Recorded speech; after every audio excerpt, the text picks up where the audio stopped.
자, 아름다운 이 찬양을 연주해 주신 분들께 다시 한번 감사를 드립니다. 이렇게 영상으로 여러분들을 만나 뵙게 되어서 뭐라고 말씀을 드려야 좋을지 모르겠습니다. 마치 중매를 통해서 시집은 왔는데 뵙지를 못하는 아주 애매한 상황이지만 곧 하나님께서 길을 열어주셔서 또 우리를 만나게 하시고 또 하나님을 함께 찬양하는 기쁨을 모두에게 주실 줄 믿습니다. 비록 보이지는 않지만 저는 믿습니다. 하나님께서 오늘 성령의 교통을 통하여 우리와 함께 하시다는 그 사실을 말이죠. 그래서 우리 함께 서로를 샬롬 축복의 인사를 한번 나눠보면 어떨까요? 또 여기 계신 분들도 있으니까 함께 샬롬 축복의 인사를 함께 나누겠습니다. 샬롬 축복합니다. 축복합니다. 자, 우리 함께 마음을 모아 기도하시겠습니다. 주님, 부족한 종을 이곳까지 부르셨사오니 하나님께서 사용하시기를 원합니다. 부족한 종을 주의 도구로 불러주셨사오니 주의 도구가 되기에 부족함 없도록 주님께서 함께 하시고 또한 함께하는 주의 성도들 주님께서 소중한 자녀들로 삼아 주셨사오니 함께 합력하여 주 안에서 선을 이루게 하여 주시옵소서. 이 시간 부족한 종 하나님의 말씀을 되어나올 때 듣는 자들의 귀를 열게 하시고 마음의 문이 열리게 하셔서 오직 하나님의 귀하신 말씀만 소통되는 복된 자리가 되게 하여 주시옵소서. 모든 것 위에 함께 하시는 우리 주 예수 그리스도의 이름으로 간절히 기도드렸습니다. 아멘. 제가 미국에 처음 유학을 오기 바로 직전에 당시 90세가 넘으셔서 병상에 누워 계신 저희 할머니께 마지막 인사를 하러 찾아가 뵌 일이 있었습니다. 이제 떠나면 언제 다시 볼 수 있을까? 아마 할머니는 손자에게 뭐래도 한 말씀 해주고 싶은 마음이 간절했겠지요. 그런데 제게 그때 주신 마지막 말씀은 바로 이것이었습니다. 출세했다. 그게 제가 할머니로부터 들은 마지막 육성이었습니다. 아마도 할머니는 미국에 유학하러 떠나는 손자가 무척이나 대견스러우셨던 모양입니다. 말 그대로 더 큰 세상을 향해서 나가는 길이라 아마 생각을 하셨던 모양이지요. 옛말대로라면 출세의 길에 손자가 들어선 것을 매우 흡족해 하셨던 것은 아닌가 그런 생각이 듭니다. 지금은 웃어 넘길 만한 일이지만 은연중에 저도 세상을 향해 나아간 모든 순간들을 혹시 이 출세의 길로 착각했었던 것은 아닌가 하는 때가 참으로 많았습니다. 그래서였는지 시행착오도 그만큼 많이 겪었죠. 목회자가 되기 위해 준비하던 신학생 시절 저에게 우연히 첫 설교가 맡겨진 시간이 있었습니다. 그때도 저는 어처구니 없는 실수를 한 일이 있었습니다. 이 주어와 목적어를 혼동해서 말을 해버렸던 겁니다. 이 설교단 앞에서 너무나 긴장을 한 나머지 제가 여러분 앞에서 주님의 말씀을 전하게 된 것을 영광으로 생각합니다. 사실은 이 말을 머릿속에 그리고 있었는데 제 입 밖으로 나온 이야기는 전혀 딴 것이었습니다. 여러분은 지금 제가 전하는 주님의 말씀을 듣게 된 것을 영광으로 아시기 바랍니다. 라고 주어와 목적어를 바꿔 말했던 겁니다. 지금 생각해보니 목회자가 되어 사람들 앞에 서서 말씀을 전하게 된 것도 이 출세 정도로 알았던 것은 아닐까 싶을 만큼의 큰 실수를 벌인 것이었죠. 그때까지도 모든 것을 자기 중심적으로 이해하려는 습성을 아직 벗어내지 못했다라는 증거가 아닐까라는 생각이 듭니다. 그런데 점점 주님의 말씀에 가깝게 다가서면서 이런 생각이 들기 시작을 했습니다. 삶의 여정이나 목회의 길은 결코 출세의 길이 아니라는 사실을 깨닫게 된 것이지요. 예수님도 자신을 따라 사는 제자의 길이 결코 세상이 말하는 출세의 길과는 거리가 멀다라고 우리에게 말씀을 하셨죠. 자기 중심적인 성공이나 욕망의 성취가 보장된 길이 아니라 오히려 작고 비좁은 고난의 길을 가는 것, 이것이 바로 그리스도의 제자된 모습이라고 우리에게 말씀하셨습니다. 출세가 아니라 별세하는 것이야말로 진정한 그리스도인의 길이라는 말씀이었죠. 세상에 나가 자신의 성공과 욕망을 추구하는 게 아니라 사도 바울의 고백처럼 나는 날마다 죽노라. 그러므로 세상과 날마다 이별할 수 있는 것, 그래서 거룩한 제자의 길을 걸어갈 수 있어야 한다라고 우리에게 가르쳐 주셨던 겁니다. 그런 의미에서 신앙도 출세가 아니라 별세하는 길입니다. 날마다 옛사람은 죽고 그리스도 안에서 새로운 피조물로 거듭나는 삶이어야 한다는 것이죠. 그래서 내가 주인 되는 삶이 아니라 그리스도가 내 안에 계셔서 그 말씀 안에서 내가 변화되는 삶을 살아가는 것, 이게 바로 신앙생활의 핵심이라는 겁니다. 우리 감리교회의 창시자인 요한 웨슬리도 이런 신앙생활을 통해서 우리도 세상을 변화시키는 제자가 될 수 있다라고 그렇게 이야기한 바가 있지요. 오늘 시편의 본문 말씀은 이처럼 그리스도의 제자로 살아가는 사람들을 일컬어 복이 있는 자다라고 이야기를 합니다. 행복에 대한 기독교 신앙의 정의라고 할 수 있는 부분이지요. 여기서 말하는 복은 우리가 생각하듯 우리의 욕망이 스스로 만족할 만큼 채워질 때 얻을 수 있는 일종의 만족감, 일종의 감정이라고 말하는 것이 아닙니다. 하나님과의 올바른 관계를 통해서 얻을 수 있는 축복을 뜻하는 말이지요. 이 헬라어 번역본에서는 이 복을 마카리오스라고 하는 단어를 사용하고 있습니다. 그 의미는 하나님 나라에 참여함으로써 얻을 수 있게 되는 만족감이라는 뜻입니다. 하나님 나라는 하나님이 우리 안에서 통치하신다라는 말씀이니까 결국 하나님 나라에 참여하는 것은 바꾸어 생각해 보면 결국 하나님이 우리 안에 온전한 통치자로 계신다. 내 삶의 주인이 하나님이시다라고 하는 것으로 변화되는 삶을 의미하는 것이겠죠. 한마디로 하나님을 내 삶의 주인으로 모셔서 그 말씀이 내 삶의 중심이 되었을 때 오는 기쁨, 바로 그때 누릴 수 있는 만족감, 이게 바로 마카리오스, 복이라는 의미라는 것입니다. 그렇다면 어떻게 이러한 복을 우리가 누릴 수 있을까요? 오늘 시편 기자는 마카리오스와 같이 하나님 안에서 누릴 수 있는 진정한 행복, 그 길을 우리에게 가르쳐주고 있습니다. 오늘 본문 1절에 보면 복 있는 사람이 되기 위해서는 먼저 악인의 꾀를 쫓지 말아야 한다, 그렇게 알려주고 있죠. 여기서 악인이라고 하는 말은 하나님의 말씀을 따르지 않는 자를 뜻하는 말입니다. 꾀라고 번역된 히브리어 에사 역시도 하나님의 말씀이나 뜻과는 상관없이 인간의 욕망, 인간의 마음으로부터 나오는 생각이나 의지를 지칭하는 말입니다. 곧 우리를 욕망의 노예 또는 출세라고 하는 그 수단으로 삼게 만드는 자기 중심적인 시선이나 관점, 그 의도만을 삶의 중심으로 삼고 살아서는 안 된다는 것을 시편 기자는 우리에게 가르쳐주고 있는 말씀이었다는 겁니다.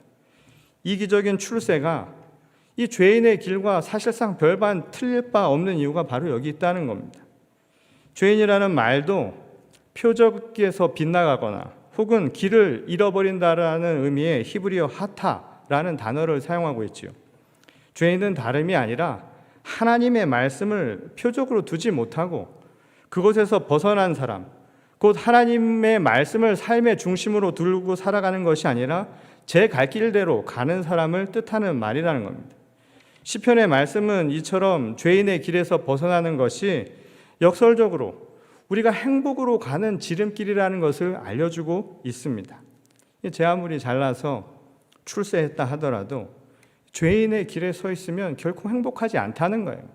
내가 물질적으로 아무리 채워지고 아무리 세상적인 성공을 누렸다 해도 마음속에 완전한 만족감이 생기지 않는 이유가 바로 여기 있다는 것이죠.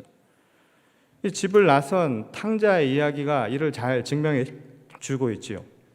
아버지의 집을 떠나간 아들의 모습은 어쩌면 세상을 향해 나아가는 출세의 길로 다시 바꾸어 표현할 수 있는 부분이기도 합니다. 그러나 결국 탕자는 그것이 아버지로부터 벗어난 죄인된 길이었다는 것을 어느 순간 깨닫게 되지요. 그리고 세상과 이별을 합니다. 곧 별세를 하고 아버지의 집으로 되돌아오기로 결정을 합니다. 그것이 바로 그에게는 그 무엇으로도 채울 수 없는 진정한 행복의 지름길이었다는 것을 스스로 깨닫게 되었다는 이야기인 것이지요. 또 다른 이야기가 있지요. 적국의 수도인 니느웨에 가서 회개하라는 메시지를 전하라는 이 하나님의 뜻을 어기고 제 갈 길로 떠난 요나의 이야기는 바로 그와 정반대되는 이야기를 우리에게 보여줍니다. 결국 하나님의 말씀을 어기고 자기 갈 길로 간 요나에게 나타난 것은 풍랑이었고 그 풍랑으로 인해서 결국 물고기의 먹잇감이 되고 말지요.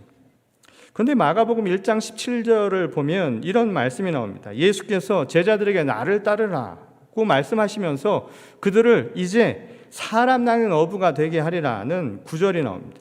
그래서 결국 주님의 제자가 되기 위해서 제자들은 물고기 낚는 일을 포기하고 사람을 낚기 위해 길을 떠나게 됩니다.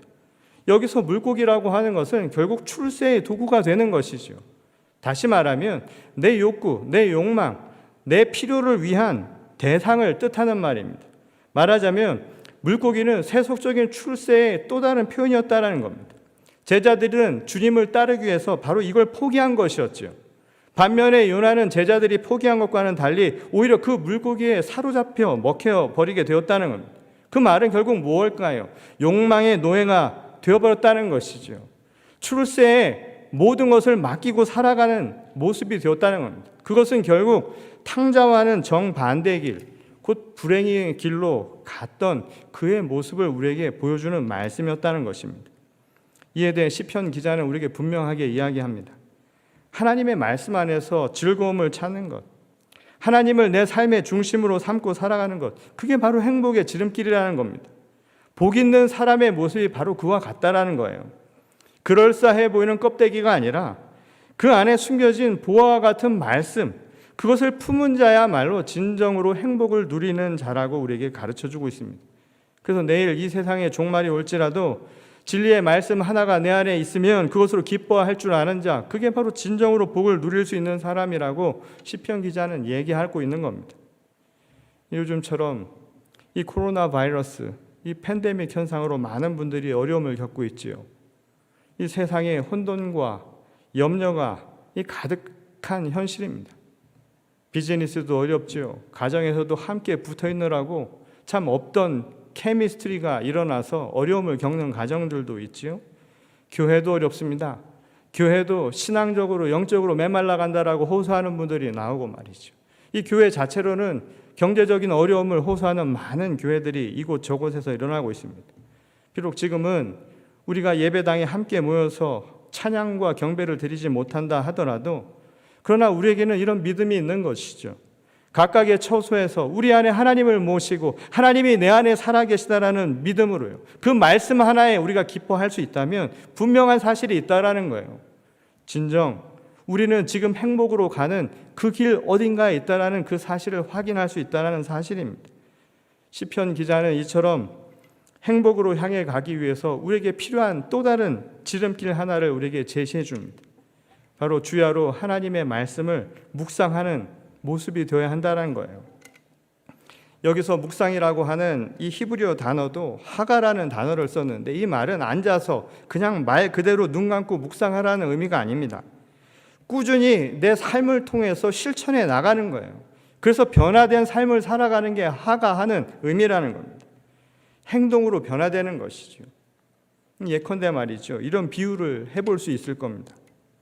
이 건강을 지키기 위해서 여러분 많은 지식들을 갖고 있지요. 이 한국 분들은 다 나름대로 의사들 아닙니까? 약사고. 그런데 그렇게 지식이 많으면 뭐 하냐 이 말인 것이죠. 몸에 해로운 음식을 먹고 필요한 운동도 전혀 하지 않으면 아무 훌륭한 지식도 아무 훌륭한 말도 소용이 없다는 거예요. 그리고 그것도 꾸준히 해야 한다는 것이죠. 신앙도 마찬가지라는 겁니다. 잠시 반짝했다가 금세 식어버리는 냄비 같은 신앙이나 일회적인 단발성 신앙이 되어서는 안 된다는 거예요. 때문에 복 있는 사람이란 어떤 사람이냐면 하나님에 대해서 뭔가 아는 사람, 지식이 많은 사람이 아니라는 겁니다. 날마다 하나님과 소통하고 하나님과 동행할 수 있는 사람이어야 한다는 거예요. 이것이 바로 주야로 묵상하며 행복으로 가는 이 지름길을 가는 사람의 모습이라고 오늘 시편은 우리에게 가르쳐주고 있는 겁니다. 날마다 주야로 묵상하는 것, 하나님의 말씀 안에 사는 것, 그래서 내 삶을 그렇게 변화시켜 나가는 것은 매우 중요한 일입니다. 왜냐하면 세상의 모든 것이 다 하나님의 말씀 안에 다 있기 때문이라는 거예요. 그것이 바로 말씀의 능력이라는 겁니다. 요한복음 1장 3절에 보면 이런 말씀이 있죠. 만물이 그로 말미암아 지은 바 되었으니 어느 것도 그가 없이는 된 것이 없다라는 말씀입니다. 그래서 모든 것이 말씀 안에서 세상 만물을 움직일 만한 힘과 능력이 그 안에 존재하고 있다는 겁니다. 그것은 이 하나님의 말씀이 가는 큰 권능이라는 거예요. 그것은 우리에게 주신 말에도 나타나죠. 예컨대 말이에요. 제가 여러분에게 지금 잠시 좀 일어서 주시겠어요? 하면 아마 이런 정중한 부탁을 받고 여러분들 상당수가 아마 가정에서도 지금 뭐 몇 분 일어서셨을지도 모르겠습니다. 하물며 저같이 힘없는 사람의 말에도 이런 영향력이 나타나는데 이 창조주 하나님의 말씀이야 더 이상 말할 필요도 없겠지요. 그것만이 아닙니다. 말씀은 모든 사물에 이름을 붙여주어서 각각의 의미와 가치를 갖게 하는 능력을 갖고 있다는 거예요. 그래서 우리를 지명하여 불렀나니 너는 내 아들이라고 우리를 불러주셨죠. 이름을 붙여주셨죠. 그리고 우리를 왕같은 제사장으로 삼아주신 분 아닙니까? 그리고 우리를 빛과 소금과 같다라고 이름을 붙여주신 것 아닙니까? 그 이름을 붙여줌으로 인해서 우리들은 각각의 의미를 갖고 가치를 갖게 되었고, 그래서 이 세상에 아주 소중한 각각의 나름대로 역할을 갖고 있는 존재가 되었다라는 겁니다. 이게 말씀의 능력이라는 거예요. 누가 저더러 아주 괜찮은 목사라고 불러주는 순간 그 말은 아마 저를 정말 괜찮은 목사로 또 그런 사람으로 만들어줄 가능성이 조금 있습니다. 혹시 지금 누군가에게 그런 이야기를 들으셨다면 아마 그런 효과가 있겠지요. 그리고 다른 사람들이 또한 저를 그렇게 바라보도록 하는 힘이 그 말 안에 있다라는 겁니다. 그러니까 우리가 서로를 어떻게 의미를 부여해 주는가, 이것은 굉장히 우리에게도 중요한 부분이라는 거예요. 여러분들이 잘 아는 시 중에 김춘수의 꽃이라는 시가 있습니다. 이 시의 초두에 이런 이야기가 나오죠. 내가 그의 이름을 불러주기 전에는 그는 다만 하나의 몸짓에 지나지 않았다. 그러나 내가 그의 이름을 불러주었을 때 그는 나에게로 와서 꽃이 되었다 라는 구절이 있습니다.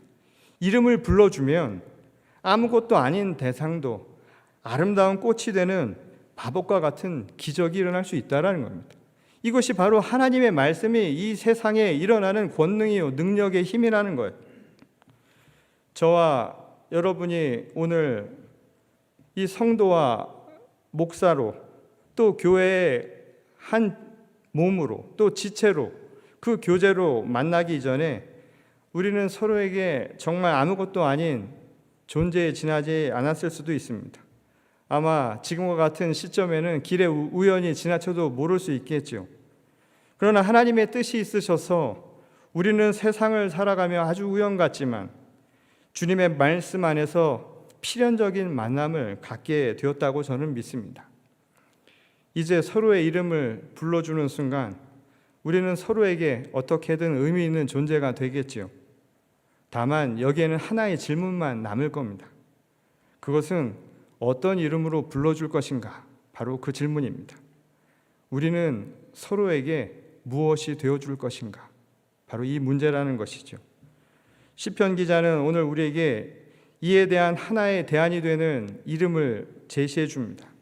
그것은 바로 시냇가에 심은 나무라는 겁니다. 우리가 나무라면 분명 심으신 분은 하나님이시겠지요. 그리고 시냇가에 심었다라는 것은 메마르지 않도록 시들지 않도록 날마다 은혜를 베풀어 주시겠다는 하나님의 축복입니다. 우리를 날마다 때를 따라 꿀을 먹여주시는 그 놀라운 축복, 아무 값없는 공로, 그 선물을 우리에게 주셨다라는 겁니다. 그런데 그것은 특별한 사람에게 준 게 아닙니다. 오늘 하나님이 부르신 우리 모두에게 주신 하나님의 선물입니다. 그런데 문제는 이 복을 다 누리지는 못한다는 거예요. 그것은 복음을 듣는 것도 마찬가지죠. 아무리 하늘에서 복 있는 소리를 들려주어도 그것을 복음으로 듣는 사람이 있는가 하면 그저 울리는 징소리와 같이 하나의 소리로만 듣는 사람이 있습니다. 제 아무리 좋은 생명의 말씀도 그것을 잔소리로 듣는 사람에게 말씀이 아니라 소리로 그쳐버린 것과 마찬가지의 이치라는 것이죠. 하나님이 우리를 시냇가에 심은 나무로 우리를 삼으셨다 할지라도, 그래서 우리를 내 소중한 자녀로 불러주신다, 이름을 붙여주신다 할지라도 이것을 받아들이지 않고 듣는 귀가 없으면 아무 소용이 없다라는 거예요. 그런 이유에서 오늘 우리에게 주신 이 이름, 우리 교회에 붙여주신 이 이름을 꼭 기억하였으면 좋겠습니다. 하나님 안에 거할 수 있는 주님의 거룩한 교회가 될 수 있기를 소원합니다. 하나님의 말씀을 날마다 자양분처럼 먹고 자라라는 거예요. 하나님이 주시는 축복 가운데 거하는 겁니다. 그러기 위해서 그 은혜 가운데 우리가 나가야 됩니다. 정말 출세는 하나님 안으로 나가는 자가 될 때 진정으로 출세하는 것입니다. 그런데 그 출세를 위해서 우리에게 필요한 것은 다른 것이 아니라 나로부터의 자기 부인입니다. 세상으로부터의 별세와 함께 하나님 나라로 향해 나가는 그 순간, 그때 출세는 우리를 행복의 길로 이끄는 지름길이 될 수 있기 때문이란 것입니다. 그리고 오늘 우리는 시냇가에 심은 나무로 만났지요. 우리는 한 나무의 지체로 만난 겁니다. 때로는 우리는 그 자양분을 먹고 누군가에게 전해줄 아랫가지, 밑가지의 역할이 되는 분들도 있을 겁니다. 직분자들이 그럴 수 있을 것이고요. 때로는 힘 있는 자들이 그러실 수도 있을 것이고요. 때로는 오래된 분들이 그럴 수도 있을 겁니다. 때로는 이 교회에서 오래도록 섬긴 분들이 아래까지 밑까지의 역할을 해 주어야 할 수도 있습니다. 그러나 그들이 윗까지에 하나님으로부터 받은 그 자양분을 온전히 전한다면 그 윗까지는 하나님이 우리를 통해 원하시는 열매를 맺게 하실 줄 믿습니다. 그것이 바로 오늘 우리를 부른 이름입니다. 그래서 저는 지금까지 우리 교회가 지난 45년간 하나님의 말씀 안에서 시냇가에 심은 나무처럼 자라온 것처럼 앞으로도 영원히 시들지 않은 영원한 젊음을 유지하는 신앙의 공동체가 될 수 있기를 소원합니다. 하나님의 말씀에 뿌리를 내리고 또 성도 간에는 서로를 시냇가에서 우리에게 주신 그 자양분을 함께 나누는 아래까지와 윗까지가 함께 어우러진 아름다운 공동체가 될 수 있기를 소원합니다.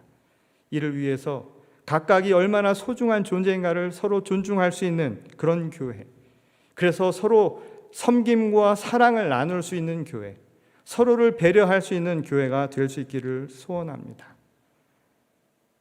하나님께서 주신 말씀대로 뿌린 대로 거둔다고 말씀하지 않으셨습니까?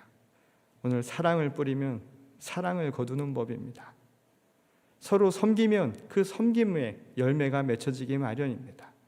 서로를 배려하고 서로를 축복하고 서로의 평안과 안부를 묻는 그 삶을 통해서 하나님의 교회도 아름답게 자라나게 될 줄 믿습니다. 이때 주님께서 우리를 철을 따라 열매를 맺게 하시고 만사가 형통하도록 역사하시리라 저는 믿습니다. 왜냐하면 이것이 바로 하나님께서 주신 행복으로 가는 지름길이기 때문입니다. 이제 새롭게 시작하는 여러분과의 신앙생활을 저는 하나님의 말씀을 믿고 시냇가에 심은 나무처럼 함께 만들어갈 수 있기를 주님의 이름으로 간절히 축원합니다. 우리 다 같이 기도하시겠습니다. 주님 감사합니다. 부족한 종을 부르셔서 하나님의 말씀을 대언케 하시고 또한 성도 간의 교제가 우리 간에 온전히 이루어질 수 있도록 인도하여 주시니 감사를 드립니다. 시냇가에 심은 나무가 되도록 하셨사오니 저희도 믿음으로 하나님을 향해 나아가는 행복의 지름길을 찾아가는 복된 교회가 되게 하여 주시옵소서. 우리 교회를 주님의 복된 교회로 삼아주실 줄 믿사오니 언제나 저희와 함께하여 주시옵소서. 모든 것 위에 함께하시는 우리 주 예수 그리스도의 이름으로 간절히 기도드렸습니다. 아멘.